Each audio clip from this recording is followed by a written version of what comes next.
Welcome to a new tutorial. In this one we're going to be going through the basics and pretty much everything that you really need to know about Django signals. Now to get started, all you need to do is just create yourself a blank project. I've gone and done that for myself here. I've called mine the DJ Signals tutorial, and that's all you really need. So once you've got that open and you're ready to go in your editor, then let's get started.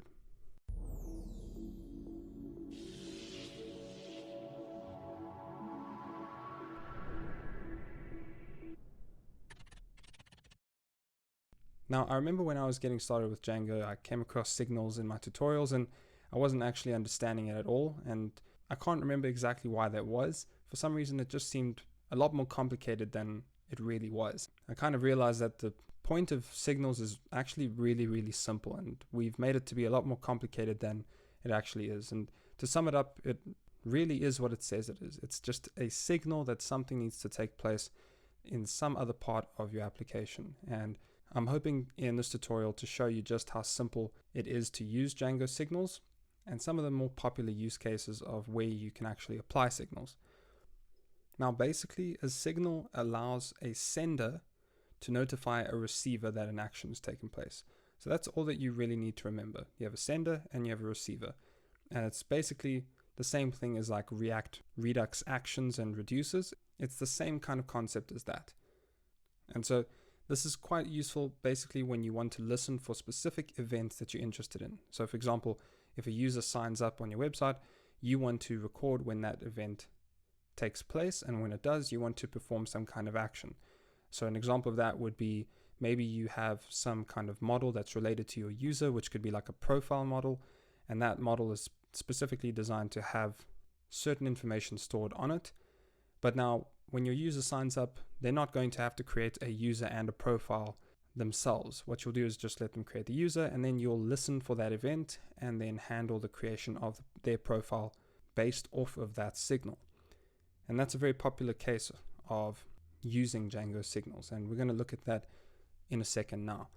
What I want to do is actually just navigate into the browser, and we're going to go to the docs on Django's website for signals, and this is for the latest version of Django, which is version 2.1.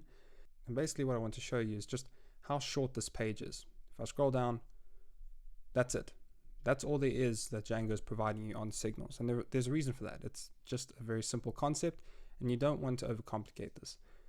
Basically, Django goes on to explain what a signal is, and that's what we just talked about, being a set of senders and receivers, and then goes on to reference some of the built-in signals that Django already provides you with. And just as an example, you've got the pre-save and the post-save signals, and these are some of the more popular ones, which we're also going to use. Basically, pre-save takes place before the save method is called on any model, and the post-save takes place right after the save method is called.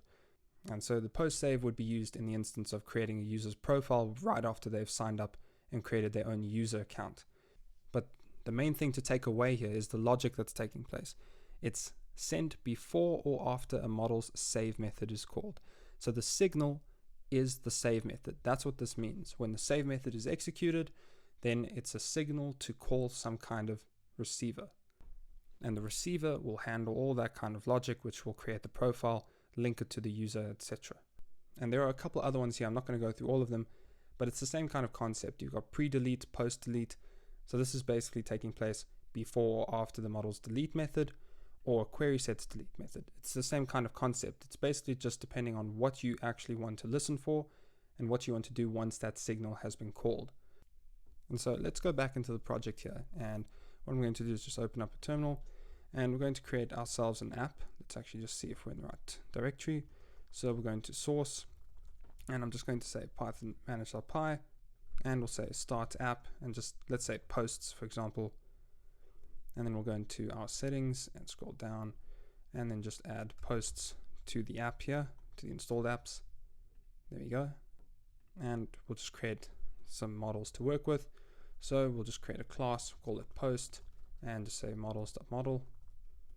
And then we'll just say title equals to models.character field. And we'll give it a max length. Say it equals to 50. It really doesn't matter. We're just creating a dummy model here, and we'll say define string of self, and then return self.title. Cool. So that's our model. So what we're going to do is just look at a couple of examples of those signals. Particularly, a good example is that post save and pre-save. So we'll just need those imports, and if we check it over here, it says it's from Django dbModels.signals.presave and then post save. So let's go and import this here. So we'll say from Django db.models.signals import, and now you've got a couple here: post, delete, post init, etc. So we'll import post save and we'll import pre-save.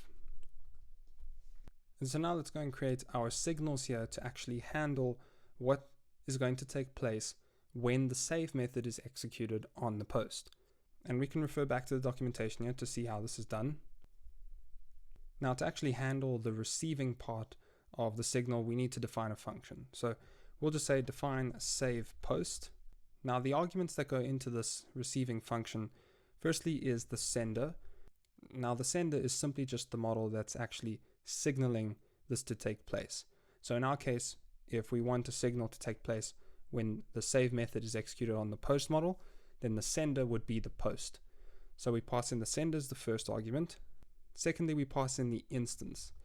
And the instance is basically the instance of the model that's being passed in. So again, if the sender is the post, then the instance is the actual post model object that we just created. And we can actually then play around with that as well. And then lastly, we just add keyword arguments just to handle what else is passed in. And we're not going to do anything fancy. Let's just say print something here. And that's it. That's our receiver. That's all we're doing when we actually execute the save method. But now what we need to do is we need to link the receiver to the actual signal. And the way that we do that is by using the signal that we just imported here. So we just take, for example, let's use our post save. So we'll say post save dot connect, and connect is the method that you pass to attach the receiver. You see it's this first argument here to the connect method. First argument is self, so we don't pass that in. Second one is receiver. So we just pass in the function that we just created. That's the save post. And then the next argument here is the sender. And the sender is the post. Remember, that's the model that's actually signaling this to take place. So again, we have the actual receiving function that's going to do something when the save method takes place. And then you have the actual signal that is calling this to take place. And all we're doing is referencing the receiving function to take place, which is save post, and the actual sender that we're listening for. If you didn't specify the sender, it's an optional argument. If you didn't specify this, then it would take place after every single model is saved. So in our case, we don't want to do that. We want to listen specifically for when the post model is saved. So let's go and firstly make migrations to this. So we'll say python manage.py, make migrations. And then we can just say migrate. And now I'm going to go into the shell and we're going to see what happens when we execute the save command. So we'll say from posts.models import post, and we'll just say that p equals to post.objects.create, and then we just have to pass in a title, and we'll say this is the first title, and you can see something is returned to us. Now the reason for that is because when you call the .create method, this calls the save method as well. It's creating the actual instance of the model and then saving it. Another way that we could do this is say, let's say p2, and we'll say this is equal to a post. Now you can see that the something wasn't printed because the save method hasn't been called yet. So we could say p2.title equals to second title, and now we say p2.save, and now you can see something's being printed out. So hopefully this illustrates the concept of what a signal is doing. And obviously in this case, this is just an example, so we wouldn't just print something, but we would do something here. So what you actually do here is really up to you. I'm not going to provide any examples of what to do there because it really is just depending on exactly what you want to do. But for example, we could have another model and create that model upon creation of the post model. But again, that would just be going into business logic and not really focusing on the point of teaching how to work with signals. So hopefully you understand that whatever goes in here is completely up to you and you can pretty much do whatever you want to do. that's an example of the post save. We can also play around and see what happens when we have pre-save. So if we say presave.connect, again, we pass in the same arguments. We have the receiver and then sender. So let's pass those two in there as well. We'll save that, and we can exit out of the shell there and run it again. And we'll do the exact same things here. We'll say from posts, import post, and then we'll say p3 equals to the post, and we'll say p3.title equals to third title, and if we say p3.save, now you get something and something. Now it may seem weird that both somethings are being printed after the p3.save is called, but basically what's happening is that this first something is being called at the beginning of the save method, whereas the second one is being called at the end of the save method. So that's actually what's happening. Let's define another one and say define delete post, or we could say after delete post. We'll pass in sender, instance, and then keyword arguments, and we'll just say print you deleted something. And then what we'll do is we'll come over here to the top and we'll import another signal, and this could be like post delete, so basically taking place after the delete method is called on a model. And then we'll just say post delete dot connect, pass in our after delete post as the receiver, and then we say the sender equals to the post model as we've done before. And then we can just exit out of the shell here, call this again, and we just need to import our post model again, and we'll just say that p equals to post.objects.first. Then if we check p, this is the one with the first title, and if we say p.delete, now you can see you deleted something, and then this extra line of output here. But the main thing is this you deleted something, which is what's being executed as a receiving end of the signal when our object is deleted. So hopefully you can see how simple this is so far. I'm just going to exit out of the terminal here, and we'll explore a few more signals as well. So let's just bring them all down here. The next one we'll look at is another one which you can actually find here on the documentation. If we go a little bit down, it's this request finished, which is a pretty cool one because it's basically just listening for when a request is finished, and then you can execute something. And we also see that we can create a receiver in a slightly different way, where we use a decorator. And this decorator is specifically coming from Django.dispatch, which is quite cool, as you'll see now. So basically what we'll do is we'll define, as they do here, a callback. And again, all they're doing is passing in the sender and then keyword arguments, and then just decorating it with the receiver decorator and passing in the signal inside our decorator. So basically how we're reading this is we're saying this is a receiver, this whole function is a receiver, and we are listening for a certain signal, which is the request finished. So when the request finished takes place, then we execute this callback, our receiver. So let's do that right here. What we'll do is we'll go into our views.py and we'll just say define home, and we'll say that this just takes in a request, and we'll just say return. And what I'll do is just say from Django.http import the HTTP response, and I'm just going to say return an HTTP response, and in here we're just going to pass in here's the response, just like that. And then we can take this and bring it into our URLs.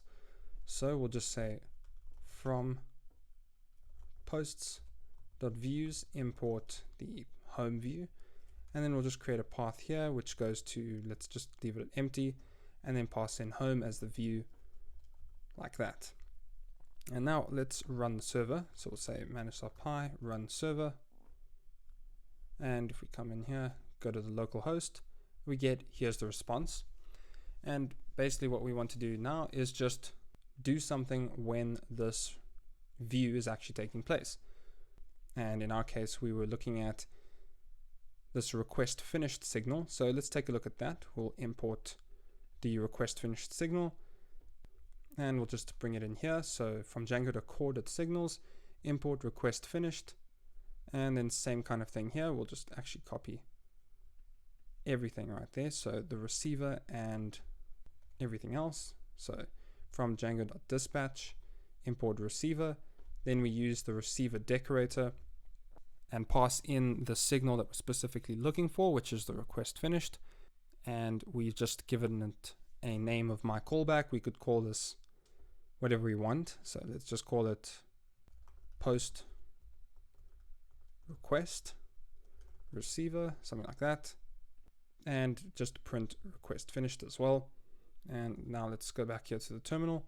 And if we come back here, execute this, then now you can see request finished being printed out here in the terminal. And that's basically doing exactly what it says it does. We listen for the request, and the request is going through in our home view, which we just set up. And once the HTTP response is sent back, that would be considered that the request is finished. And then that activates our post request receiver, which in turn prints the request finished. And maybe you want to do some kind of logging. Maybe you want to keep track of the number of requests to a certain page and do some kind of analytics in your own project. And maybe you could have some kind of model that keeps track of the count of each request. Then this kind of signal would basically just tally one onto that request count for the specific view. That's just one example, but obviously, again, you can do whatever you want to do here. And now the question kind of arises for what happens if you want your signal to be completely unique? Maybe you want it to be like a button that's pressed, or a friend request was sent, or an email, anything. So what about custom made signals? Well, if we come back here to the documentation, you can see exactly how that's done. If we just scroll down, here you've got defining and sending signals. And here it says your applications can take advantage of the signal infrastructure and provide its own signals. And that's quite cool. So basically all you need is just the signal class where you define it. And that comes from Django's dispatch, which we've already seen here being imported. And this signal class is the class that all signals are already using. So it's not something new that we're looking at. This is just some more behind the scenes of how these signals actually work. But basically all you need to do is just dispatch the signal. And when you dispatch it, all you need to do is provide an argument, which in this case is the providing arguments. And that, as it says here, is a list of the names of arguments that the signal will provide to the listeners. So if we take a look here they're using a pizza store as an example. And one of the methods is send pizza, which takes in toppings and size as its arguments. And when you execute this send pizza method on the class, then it's using this pizza done, which is the signal, the custom signal we've created here. And it's saying .send. So that's a method that is available on a signal. And the arguments are similar to what we've seen already. It's the sender, which is going to be the class that the method is on in this case, so self.class. And then we have to pass in the arguments that are expected, as stated here, being the providing arguments here. So you can see toppings and size. So all you have to do is just say toppings, which is the first argument, equals to something, and size, which is the second argument, equals to something else. So let's take this, what we've just read here, and implement this as an example. So we'll just come down here, and we already have Django.dispatch over here, but what we'll also import is the signal. Then we'll just create some kind of signal here and give it a name. So let's say this is the request counter signal, and we just say signal, and then we say providing arguments. It could also be none, but let's say that the providing arguments equals to some kind of timestamp, and that's our signal. So now all we need to do is call this signal whenever we want it to be called, and all we do is just say .send. So here inside the request, what we'll do is just come here and say .send, and all we have to do is just say that the timestamp equals to, of course this isn't an actual timestamp, but whatever we want as an argument for the sake of the tutorial. So we'll just add a date, and we'll just bring our signal above here as well, so that we don't get any errors. And of course, we also need to pass in the sender. So we'll say sender equals to, let's say this is the post model. So we'll say from dot models import post, and we'll just say that the sender is a post model, just like that. And now all we need to do is take our signal that we just created here, and we could do the same kind of thing where we create a receiver and listen for when that actually takes place. So we could just copy all of that there, and we'll define this receiver and say, instead of waiting for the request finished signal, now we're going to use the request counter signal. So we're using our own custom signal that we just created here, and we'll define this as the post counter signal receiver. We can add that there. And it takes in sender and keyword arguments, and then we'll say that this will print, let's actually print the keyword arguments, and let's see what that gives us here. So we come here and refresh this, and we come back. Now you can see you've got this dictionary that's being printed out, and you've got the signal, which is the actual object stored in memory, and then you've also got the timestamp, and you can see that that's the timestamp that we entered here. Obviously this wouldn't be a static timestamp, maybe you would dynamically generate this somehow, but the point is that this is the argument that we passed in because it's the required argument, and you can see it coming through here in our keyword arguments when we actually receive the signal. And so that's really all there is to it. We've covered pretty much everything that the Django documentation has mentioned about signals, and that's really all there is. So it's just understanding what a signal actually is and the concept of a receiver and how it listens for these events that we call. And then we also got to see how we can create our own custom signal and even pass in providing arguments to it, and then access those arguments as well with our own receivers, as we've seen like this. So I hope this video cleared up signals for you. Let us know what you thought of this tutorial. Leave a comment down below. And otherwise, thanks for watching. Don't forget to subscribe, and we'll see you in the next one.